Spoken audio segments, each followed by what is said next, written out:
Hello! Welcome to Glittership episode 38. This is your host, Keffy, and I'm super excited to be sharing this story with you. This week, we have a reprint by Megan Arkenberg, Lessons from a Clockwork Queen, with guest reader Sunny Moraine. Megan Arkenberg's work has appeared in over 50 magazines and anthologies, including Lightspeed, Asimov's, Shimmer, and Ellen Datlow's Best Horror of the Year. She has edited the fantasy e-zine Mirror Dance since 2008 and was recently the nonfiction editor for Queers Destroy Horror, a special issue of Nightmare magazine. She currently lives in Northern California, where she is pursuing a PhD in English literature. Visit her online at www.meganarkenberg.com. Sunny Moraine's short fiction has appeared in Clarkesworld, Nightmare, Lightspeed, and multiple years' best anthologies, among other places. Their debut short fiction collection, Singing with All My Skin and Bone, is available from Undertow Publications. They unfortunately live just outside Washington, D.C., in a creepy house with 2 cats and a very long-suffering husband. Lessons from a Clockwork Queen by Megan Arkenberg. 1. It was Bethany's job to wind the queen. Every morning she woke in the blue-pink dawn, before the birds sang, slipped out from under her quilt, and took down the great silver winding key that hung over her bed. Then she wrapped herself in her dressing gown, and padded up the long, cold tower stair to the room where the queen was kept. She pulled back the sheets, and found the little hole in the queen's throat where the winding key fit like a kiss, and she turned and turned the key until her shoulders ached, and she couldn't turn it any more. Then the queen sat up in bed, and asked for a pot of tea. The queen, whose name happened to be Violet, was very well cared for. She had girls to polish her brass skin until it shone, and girls to oil the delicate labyrinth of her gears until she could move as silently as a moth, and girls to curl her shining wire hair tightly around tubes of glass. She had a lady to sew her dresses, and a lady to shine her shoes, and a whole department of ladies to design her hats and make sure she never wore the same one twice. But Violet only had one girl whose job it was to wind her every morning, and only Bethany had the winding key. Having a clockwork queen was very convenient for Her Majesty's counselors. Once a month they would meet over tea and shortbread cookies and decide what needed to be done, and then they sent for a clockmaker to arrange Violet's brass and ivory gears. If she needed to sign a treaty or a death warrant, or a new law regulating the fines for overdue library books, the clockmaker would tighten the gears in her fingers so that she could hold a pen. If her counselors thought it was time to host a ball, the clockwork queen had a special set of gears for dancing. The king of a neighboring kingdom, who was not clockwork and understood very little of the theory involved, decided one day that he should like very much to marry the clockwork queen. Violet's counselors thought this was a thoroughly awful idea and rejected his advances in no uncertain terms. The politics of courtship being what they are, the king took the rejection very much, perhaps too much, if we may say that a king does anything too much, to heart, and he hired an assassin to murder the queen. The assassin, whose name happened to be Brutus, tried everything.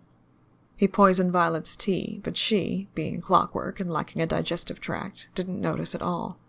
He released a noxious vapor into her chambers while she was bathing in a vat of oil, but she, being clockwork and lacking a respiratory system, didn't care in the slightest. He slipped a poisonous spider into her bed, but she, being made of brass and lacking the sagacity of an arachnophobe, made a nest for it in one of her old hats, and named it Mephistopheles.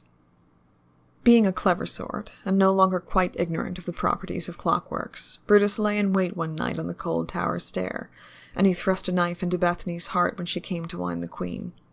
He took the great silver key and flung it into a very, very deep well. And that is why a wise clockwork queen owns more than one winding key. 2. When Bethany died, and the winding key disappeared, and poor Violet ground to a halt like a dead man's watch, her counselors declared a frantic meeting, without even the officious comfort of tea and shortbread cookies. "We must find a new winding key," declared the eldest counselor, who liked things just so, and was not afraid to leave opportunity out in the cold. "We must declare ourselves regents in the queen's absence, and wield the full power of the monarchy. declared the richest counselor, who had never understood the point of a clockwork queen in the first place. "We must abolish the monarchy and declare a government of liberty, equality, and brotherhood," shouted the youngest counselor, but at just that moment a servant arrived with a tray of cookies, and he was ignored. "We must," said the quietest counselor, when everyone had settled down again, "declare a contest among all the clockmakers in the land to see who is worthy to build our new queen." And, since no one had any better ideas, that is what they did. Over the next months, thousands of designs appeared in crisp white envelopes on the castle's doorstep. Some of the proposed queens had no eyes. The eldest counselor preferred these, so that he could pinch coins from the palace treasury unobserved. Some queens had no tongue. The richest counselor preferred these, so that he could ignore the queen's commands. And one queen had no hands, which all the counselors agreed was quite disturbing and could not, absolutely could not, be permitted. On the last day of the contest, only one envelope appeared at the castle door. It was small and shriveled and yellow, with brown stains at the corners that could have been coffee or blood, and it smelled like bruised violets. When it was opened in the council chamber, everyone fell silent in amazement, and one counselor even dropped his tea. They agreed that this was the queen that must be built, for it was made of iron and had no heart. And that is why you should put off making difficult decisions for as long as possible. 3. When the strange clockmaker, whose name was Isaac, had completed the heartless Iron Queen, whom, as they did not wish to go against established precedent, the councillors named Iris, the citizens were overjoyed. Not that they cared much for queens, clockwork or otherwise, but they were an optimistic, philosophical people, and Iris was very beautiful. The city became a riot of banners and colorful ribbons and candy vendors on every street, and the Stationers' Guild declared a holiday, and children bought pastel paper to fold into boats, which they launched on the river. But as for the Clockwork Queen herself, she was very beautiful, and there was only one thing to be done with a beautiful queen. She must be married off. Once again, the councillors gathered over tea and shortbread, and, because it was a holiday, a slice or two of rum cake. There are several proven, efficient ways to marry off a queen, but experts agree that the best way is for her councillors to throw open the palace for a ball and invite every eligible young man in the kingdom to attend. The council spent days drawing up a guest list, excluding only those who were known to be ugly or vulgar, or habitually dressed in a particular shade of orange, and when, at last, everyone was satisfied, they sent out the invitations on scraps of pink lace. It snowed the night of the ball. Great white drifts like cream poured over coffee, with gusts of wind that shook the tower where old Violet had been packed for safekeeping. Very few of the eligible young men were able to make an appearance, and of those, only 1 in 3 had a mother who was not completely objectionable, and thus unsuitable to be the royal mother-in-law. One of the young men, a very handsome one who smelled faintly of ash and glass-blowing, would have been perfect if not for his obnoxious stepmother, but as it happened, he'd never really been interested in queens, clockwork, or otherwise, and he settled down quite happily with the head of Stationers' Guild. There was one boy who, though his mother was dead and thus not at all objectionable, had nevertheless managed to trouble Iris's councillors.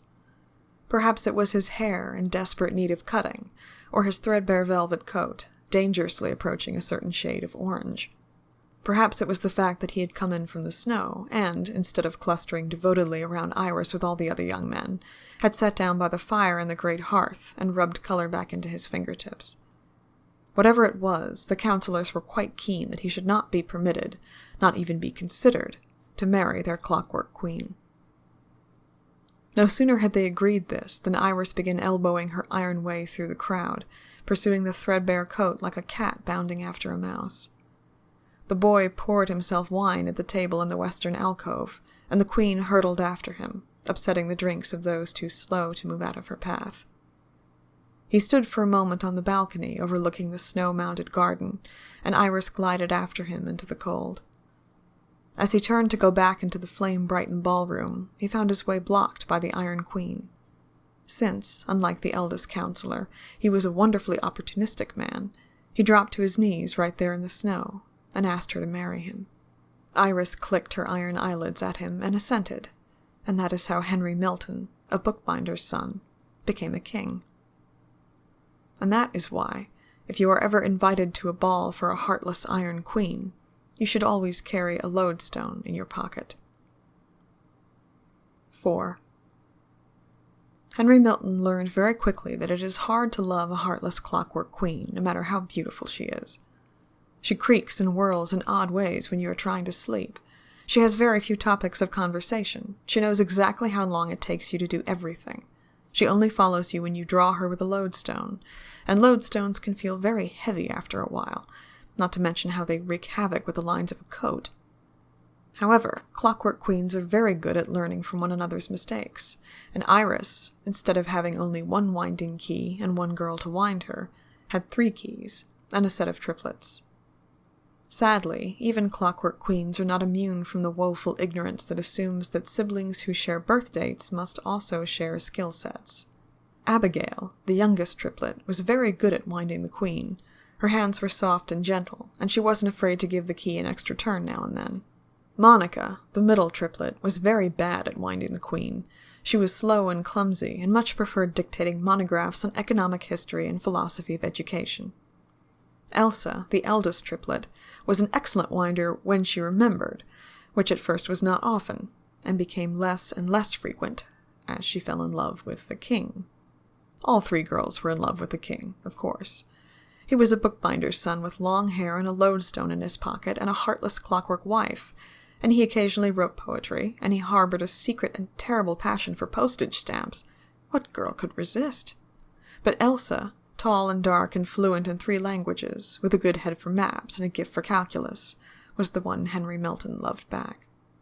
Unless you are afflicted with the woeful ignorance that assumes that sisters who share birth dates must also be immune to romantic jealousy, you can see where this is going. It was Abigail's idea to put the poison in the queen's oil. Iris would, of course, be immune. Only her husband, who kissed her dutifully every morning, and the girl who turned her winding key would feel the poison burning on their skin. And die, of course, but it was not Elsa's death that Abigail and Monica wanted. It was the burning. Siblings, even those who share birth dates, can be very cruel to one another. But the morning Elsa was to wind the queen, she slept past the cock-crow, and she slept past the dove-song, and she slept past the soft rays of sunlight creeping across her pillow. Henry awoke, saw that his wife had not been wound, and raced down to the sisters' rooms.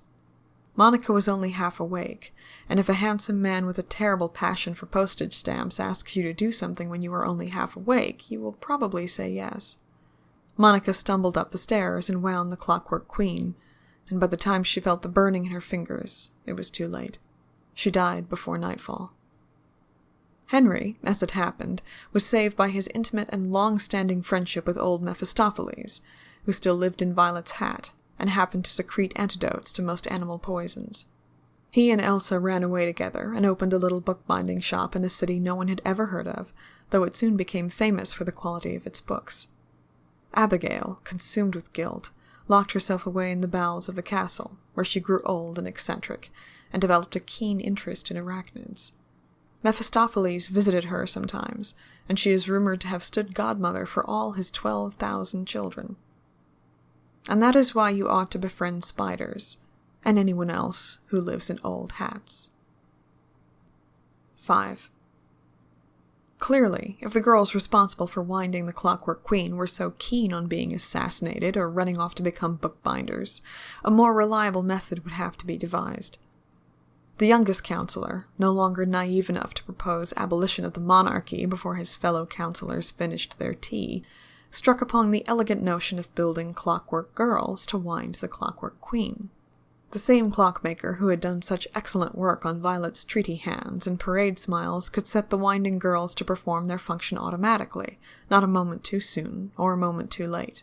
Clockworks cannot be murdered, cannot fall in love, cannot feel jealousy, cannot captivate kings with a talent for tongues and maps and calculus.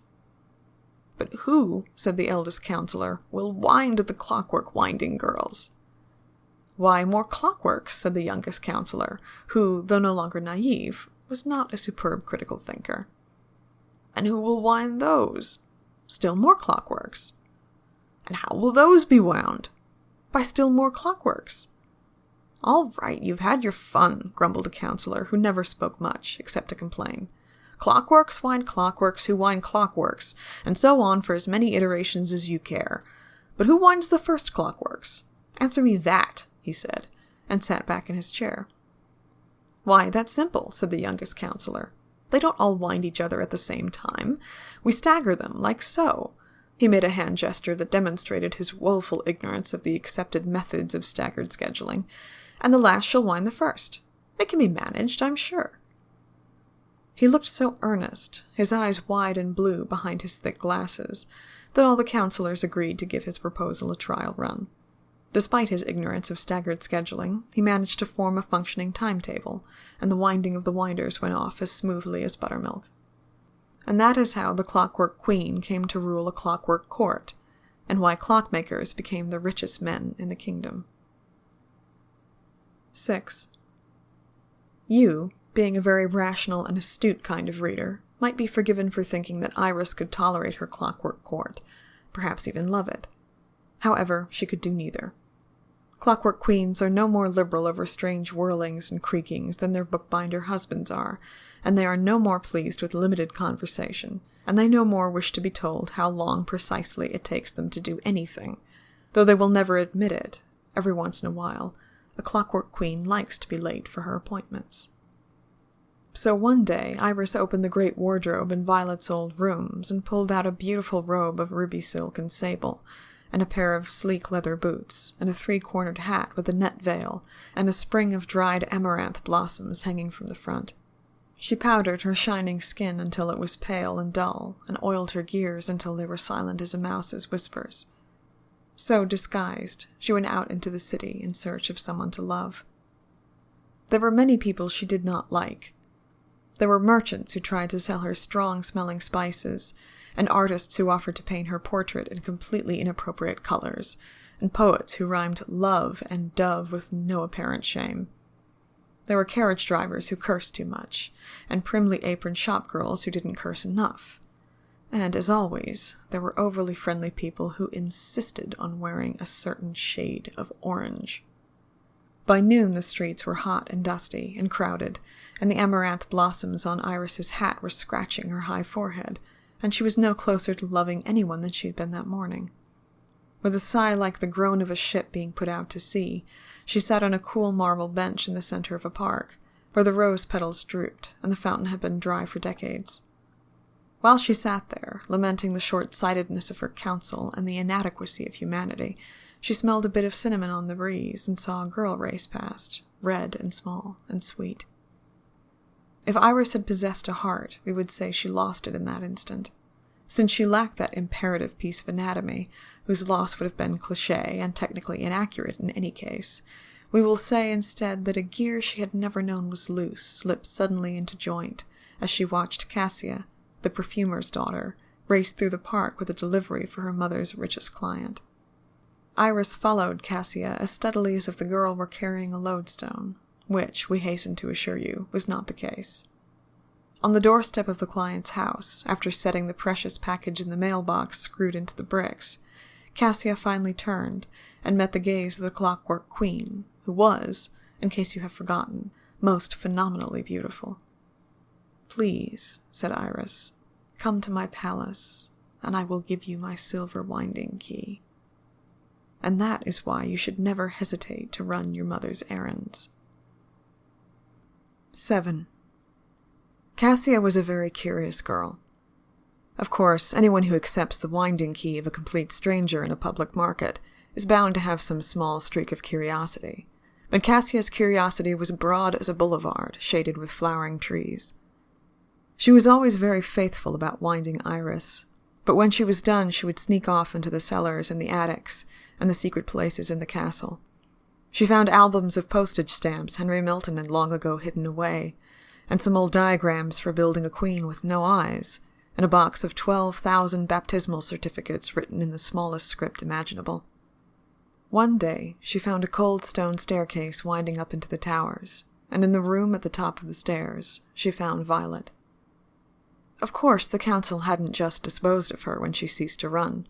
Do you throw out your mother when she stops reading bedtime stories to you? Do you throw out your lover when he stops bringing you cherries dipped in chocolate? We should hope not. At the very least, you keep them for parts. And so Violet remained in her tower room, standing precisely as she had been the moment her spring wound down. Violet was not as beautiful as Iris, but she had sharp cheekbones and a strong nose, and a rather intelligent expression, considering that she had no control over how she looked when she finally stopped short. In some angles of light, she appeared positively charming. Of course, this was all irrelevant, because her winding key was still at the bottom of a very deep well, and she could not move or speak or love anyone until she was wound again. Every day for a year, Cassia climbed the long, cold stairs to Violet's room and stared at the lifeless queen. She memorized the way the sunlight looked at noon, kissing the bronze forehead and the wire-fine eyelashes.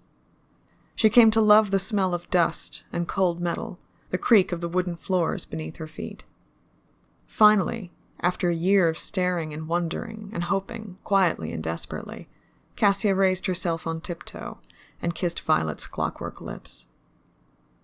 She felt the bronze mouth warming strangely beneath her own. She heard the ringing click of wire eyelashes against sharp metal cheekbones, and the click of gears and clockwork fingers as a gentle pair of hands folded around her waist.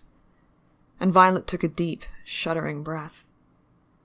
"You," Cassia said, "are far too charming to gather dust at the top of a tower." That night, they slipped from the castle while all the Clockwork Court was sleeping. Poor Iris, having dismissed her clockwork winding girls, was left alone and untended in her rooms. The court continued to wind each other on an ingenious schedule, never noting their queen's absence, and so the aristocracy slid ever closer to the precipice of decadence and anarchy, all because of one girl's curiosity. And that is why it is important to clean out your attic once or twice in a century. 8. But even to love that begins in an attic, surrounded by sun-gilded dust motes and the creak of wooden floors, world enough and time were not promised. Cassia and Violet had barely crossed the kingdom's forest-shrouded eastern border when they came upon a stone bridge, and beneath it a rushing white-crested river, and beneath that, a troll. Trolls were not very common in the kingdom ruled by clockwork queens. As a rule, they dislike metal and shiny things and anything that requires winding keys, their fingers being terribly thick and clumsy. This left Cassia and Violet somewhat ignorant of the customs of trolls. In this particular case, the custom was a full bushel of apples and a yard of purple silk, and a brick or two for the house that the troll was resolutely building somewhere in the forest. Appleless, silkless, brickless, Cassia and Violet began to pick their way across the slippery bridge, when there was a crash like the felling of 100 trees, and a great cold wave swallowed the bridge before them. When the water receded, there was the troll, bumpy and green and heavy-handed, and standing right in their path. "Where is my toll?" she grumbled, her voice like wet gravel. Violet and Cassia, woefully ignorant of trolls and their curious pronunciation of voiceless alveolar plosives, stared in amazement. "My toll," the troll repeated. Confronted by the same blank stares, she tried the same phrase in the languages of the kingdom to the south, and the kingdom to the north, and the kingdoms of dragonflies and leopard princes and Archaea. She was an exceptionally well-educated troll. It was not until she attempted the language of timepieces, all clicks and whirls, and enjoinders to hasten, that Violet understood. "Your toll?" she repeated. "But we haven't got anything of the kind." "Then you'll have to swim," the troll said, and seeing that there was no chance of enriching her stores of apples, or silk, or bricks, she plopped herself down in the middle of the bridge, and would say nothing further. Violet and Cassia climbed down from the bridge, and stood on the shingle of smooth and shining stones at the river's edge. Cassia shivered, and even Violet felt the water's chill in the spaces between her gears. But there was no crossing the bridge, not with the troll crouching on it like a tree growing out of a path, and there was certainly no returning to the kingdom and the court of the heartless queen. Cassia rolled the cuffs of her trousers to her knees, and stepped into the frigid flow. The current tugged fiercely at her ankles, icy and quick. She felt the river's pebbly floor shifting beneath her boot heels, and lost her balance with a tiny shriek. Violet splashed after her, brass arms spread for balance, and that was the last Cassia saw of her beloved, before the river swallowed the Clockwork Queen. And that is why you should always, always pay the troll's custom, no matter how many apples she demands. 9. With Violet gone, there was nothing for Cassia to do but continue her journey east. The days were brief and quiet, and the nights were cold and hollow, and the road dwindled until it was nothing but a few grains of gravel amidst the twisted roots. As is the way of things in geography and enchanted forests, Cassia had soon walked so far east that she was going westward. And at the westernmost edge of the world, she found herself in the garden of a low-roofed cottage that smelled of coffee and bruised violets. Despite her terrible grief, Cassia could not help but be delighted by the tiny garden. There were daisies made of little ivory gears, and bluebells of jingling copper, and chrysanthemums so intricate that the flapping of a butterfly's wings could disrupt their mechanism and require them to be reset. There were roses that hummed like hives of bees, and lilies that wept tears of pale golden oil. And above all there were violets, branches and branches of violets, whose pounded petals could be added to any food and convey upon it healing properties. "I am glad to see that my garden makes you smile," the clockmaker said from his window. It was Isaac, of course, that same clockmaker who had built heartless Iris. Even within so strange a profession, there are few people whose houses smell of coffee and bruised violets. Cassia jumped at the sound of his voice and turned to him, the color high in her brown cheeks. The clockmaker, poor man, who had lived so lonely at the western edge of the world and had never seen a human being blush, fell instantly in love. Most people react very irrationally to their first taste of love. They form silly ideas about keeping the object of their affection near to them forever, and think of names for their children, and even dream of the days when they are both ancient and sitting on wicker chairs overlooking the sea. Or they chafe at the thought of being under their beloved's spell, and immediately think of 1,000 ways to be rid of them, by accident, by cruelty, by hiding from them for years, all of which can become terribly impractical. Still others try to pretend that it never happened, and behave indifferently to the object of their affections, but of course something always gives them away, an accidental touch that becomes a caress, a too gentle look, an extra teaspoon of sugar in the beloved's cup of tea. But clockmakers are by nature quite rational, and this particular clockmaker was even more rational than most. Isaac weighed the dangers of each possible response, and in the same instant plucked 3 clockwork flowers from his garden, a rose, a lily, and a sprig of violets. Cassia gnawed her lip in curiosity as he held the flowers out to her, his hands shaking minutely, like a wire too tightly wound, and bid her choose one. She took a long time to choose.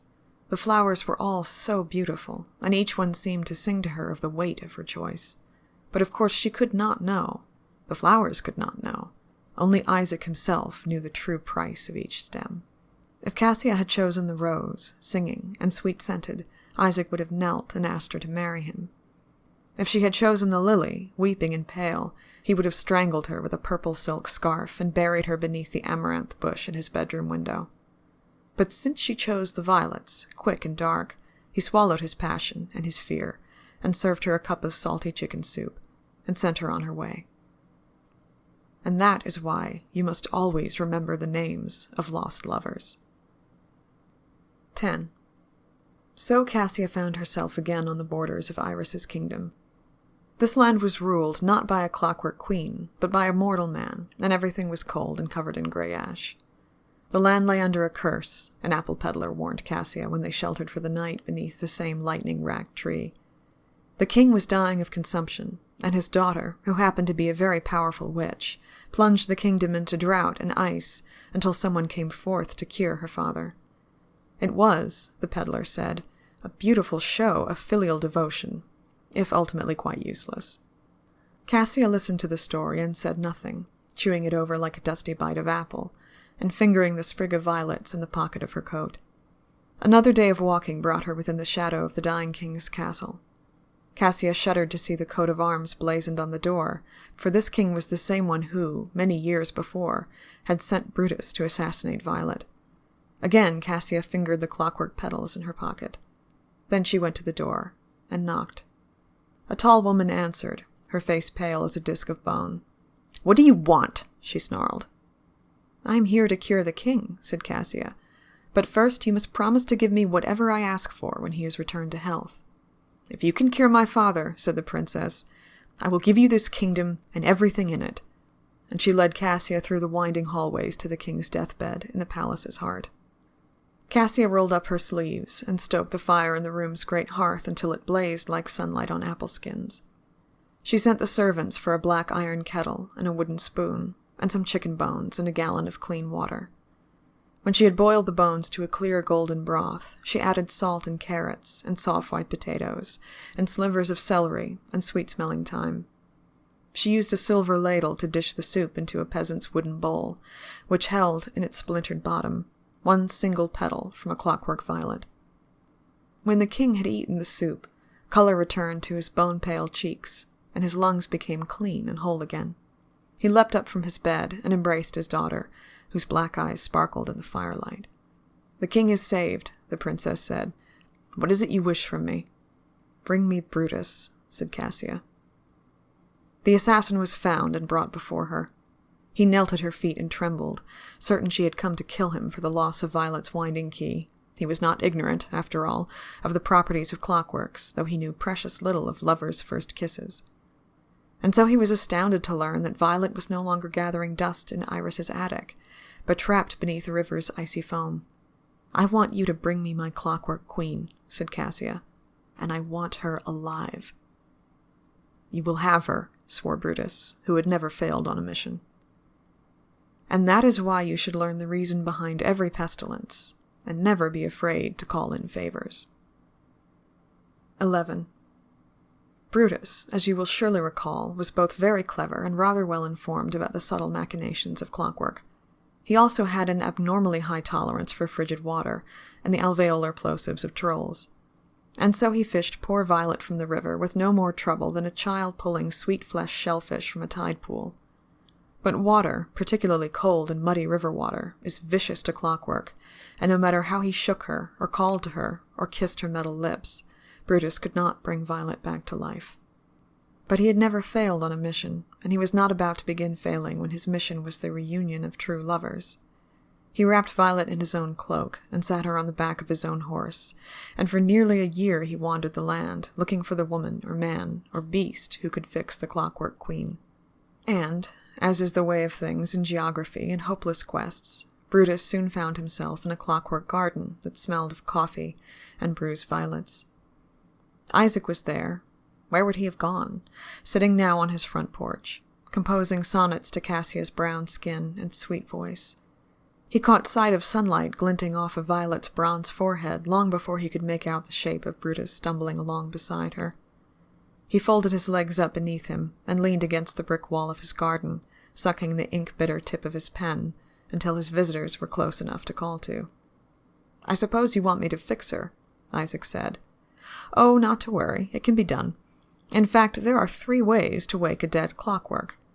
And he plucked 3 clockwork flowers from the sweet-smelling soil and held them out to Brutus, a rose, a lily, and a sprig of violets. Brutus was desperately tired, and in no mood for making such a choice. Assassins, unlike perfumers' daughters, are well versed in the more obscure avenues of flower symbolism, and he knew that the rose meant a trap, a lily meant strangling, and violets were a wild card. They meant whatever the gardener wished them to mean. He did not know the 3 ways to wake a dead clockwork. In fact, no one but Isaac knew those, so you can hardly expect us to tell them to you. But his instinct told him quite accurately that all 3 required blood and sacrifice of some kind. In short, he knew he faced a very dire decision, and had no good way to make the choice. Then, quite suddenly, he remembered the sprig of violets he had seen peeking out of Cassia's coat pocket. Sighing in relief, he took the violets from Isaac's hand. The clockmaker smiled in the enigmatic way of men who were expecting as much, and set about repairing the queen with oil and wrenches and a fine steel screwdriver. And that is why you should always begin by trying what has worked before, especially with clockmakers, who, as a rule, are so terribly conventional. 12. The reunion between Cassia and Violet was perhaps too happy to be described here, for the only way to even approximate it is through an unlikely and wholly disagreeable string of paradoxes. Let it suffice to say that they were happy as few people have ever been, with or without the benefits of exotic wine, or beautiful lovers, or victory in impossible battles, or cold-skinned apples, or soup recipes, or an encyclopedic knowledge of flower symbolism. Isaac wrought a new winding key for Violet, and Violet gave it into Cassia's keeping, and Cassia lovingly wound her lover every morning until the day, many years later, she died in her clockwork arms. Very slowly, but with not too unseemly a sadness, Violet dug a grave in a forest beneath the dappled shadows of oak leaves. She lay Cassia on a bed of flower petals and cinnamon, and climbed in beside her, and she pulled the earth down over both of them. Since there was no one left to wind her, Violet soon ran down in the cinnamon-scented darkness, and she and Cassia sleep peacefully in the same deep grave, as lovers always wish to. And that is why a wise clockwork queen has only one winding key. 13. Of course, with or without a winding key, no clockwork is immortal. Iris and her court eventually ran down, and Isaac's garden withered, and the price of clockwork plummeted, ruining the kingdom's economy. And that is why you should invest in dependable things, like lodestones and assassins, and bridges guarded by trolls, and steel screwdrivers and enchanted violets. And when you learn a good recipe for chicken soup, you should write it down in detail, in case, someday, you fall in love. Lessons from a Clockwork Queen was originally published in Fantasy Magazine and is copyright Megan Arkenberg, 2011. This recording is a Creative Commons Attribution Non-Commercial No Derivatives license, which means you can share it with anyone you'd like, but please don't change or sell it. Our theme is Aurora Borealis by Bird Creek, available through the Google Audio Library. You can support Glittership by checking out our Patreon at patreon.com/Kefi, subscribing to our feed, or by leaving reviews on iTunes. Thanks for listening, and I'll be back soon with a poem by Joyce Ching and an original story by Susan Jane Bigelow.